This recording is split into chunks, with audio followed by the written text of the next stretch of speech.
Kucingnya udah 18-19 kembali ya.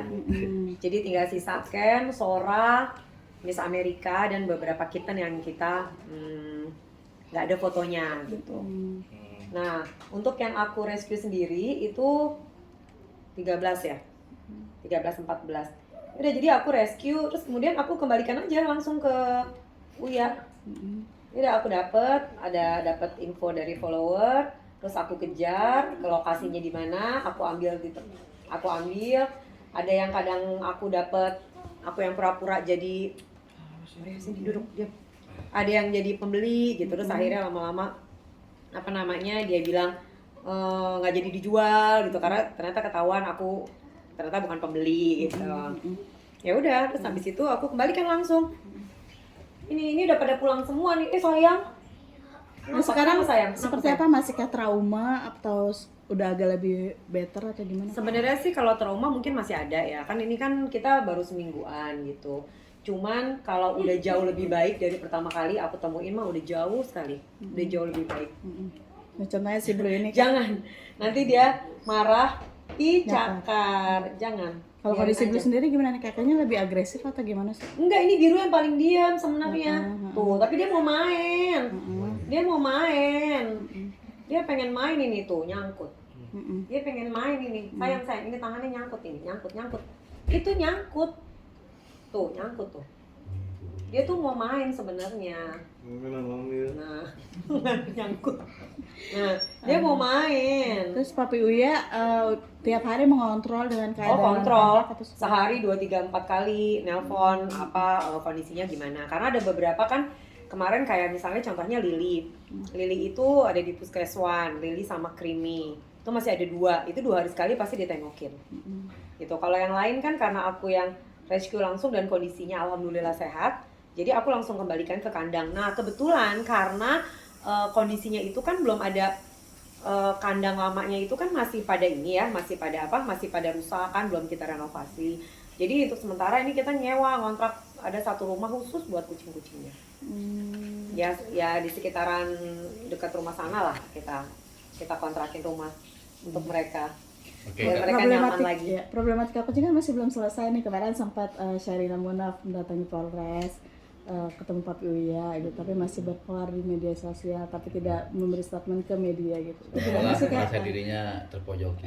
Ya itu sebenarnya itu saya malah gini ya, apa yang mereka bicarakan kalau saya lihatnya itu seperti diputar balik gitu. Jadi gini, jadi ini kita bicara saya dulu ya. Saya rescue kucing dan saya tahu kucing ini punya uya-kuya. Secara normalnya adalah saya nggak perlu tahu kucing itu mau jantan, mau betina, mau kurus, mau gemuk, mau apapun dengan kondisi apapun. Yang saya tahu adalah kucing itu punya uya-kuya. Nah, saya sebagai rescuer membantu menyelamatkan, mengamankan dan memulangkan. Selesai. No drama, 13 kucing. Nah, pertanyaannya saya nih, beliau seperti itu merescue juga sama. Terus kemudian kita tidak boleh dikasih jalan untuk melihat, apalagi menjemput gitu sebelumnya.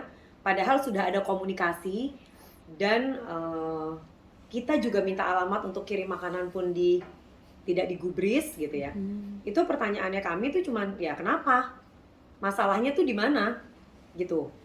Nah jadi ini yang drama nih siapa ini sebenarnya nih? Gitu. Kalau saya sih jujur aja kebetulan memang saya bersahabat gitu. Jadi ya saya bersahabat dengan Uya dan Astrid sudah cukup lama. Gitu, lama sekali. Dan kebetulan pada saat habis kejadian saya tuh hanya bilang apa yang bisa saya bantu deh untuk mengurangi beban gitu. Gitu. Boleh nggak untuk dibuka di Instagram? Kebetulan Instagramku followernya lumayan. Jadi boleh nggak dibuka untuk siapa tahu ada yang punya info. Hanya seperti itu aja. Oh ternyata ada gitu, ternyata infonya masuk jebret. Nah begitu info masuk, saya research, ternyata orangnya benar, ternyata memang ada betul, ada kucingnya, saya lihat fotonya, saya jemput langsung, saya sendiri jemput, saya bawa pulang, saya kembalikan. Besoknya dapat info lagi, saya jemput, jadi kayak misalnya kondisinya sakit, kondisinya kurus, kondisinya apa semua segala macam saya lihat, tapi itu kan bukan wewenang saya. Yang penting niat saya rescue dan saya kembalikan dulu. Nanti dari pihak mereka besokannya itu selalu mereka bawa ke dokter untuk medical check. Gitu. Karena kalau di saya tuh namanya ngebantu, ya udah ngebantu aja, ambil kembalikan. Nah itu jadi kayaknya no drama ya, maksudnya 13 kucing yang saya rescue sendiri. Malam-malam saya datang ke salah satu gang kecil gitu, ya betul memang saya video gitu, terus saya ketemu sama ada keluarga yang ada yang Uma tadi ya, itu ya emang datang masuk ke mobil saya, dari mobil saya langsung menuju ke kandangnya gitu, saya langsung kembalikan. Jadi ternyata Umanya misalnya nangis gitu, terus udah gitu di sininya agak kering gitu ya. Nah itu bukan wewenang saya bertanggung jawab, saya janji saya mengembalikan. Untuk nanti dia ke depannya seperti apa, diobatin, dia apa ya itu udah urusan pemilik gitu kalau di saya. Jadi insya Allah non drama. Nah kalau dari pihak mereka, kita nggak usah menjemput, melihat pun kita nggak boleh, mengirim makanan pun kita tidak digubris. Alasannya apa sih Kak? Nah, alasannya sih kalau buat saya karena nggak tahu ya alasannya ya. Karena kalau misalnya kita lihat alasannya karena dia ingin menyelamatkan kucing-kucing ini dulu gitu ya. Maksudnya biarin aja yang kalau kamu mau menyelamatkan, kamu menyelamatkan. Abis itu kamu kembalikan aja kepada yang berhak, kepada pemilik gitu loh. Nanti biar pemilik yang akan melanjutkan proses pemeliharaan kucing ini gitu. Nah, ini ada salah satu ya cerita. Namanya Lily. Lily nggak ada ya, Lily kita nggak bahas. Oh, Lily lagi dirawat di Puskeswan. Jadi si Lily ini kita sudah tahu itu kucing kita dan kita temukan di dekat lokasi. Dirawat lah ya sama salah satu penduduk warga sekitar situ, dekat sama lokasi kejadian. Kita jemput loh. Kita jemput bener-bener di depan pintu rumahnya. Mbaknya tahu yang megang Lily nggak mau ngasih ke kita. Maunya ngasih kemana? Maunya ngasih ke beliau, gitu loh. Sampai segitunya, yang jemput tuh uya-kuya, pemilik kucing. Si yang ngamanin nggak mau ngasih ke pemilik tuh, sampai segitunya. Karena sampai dibombardir, jangan kasih, gitu loh.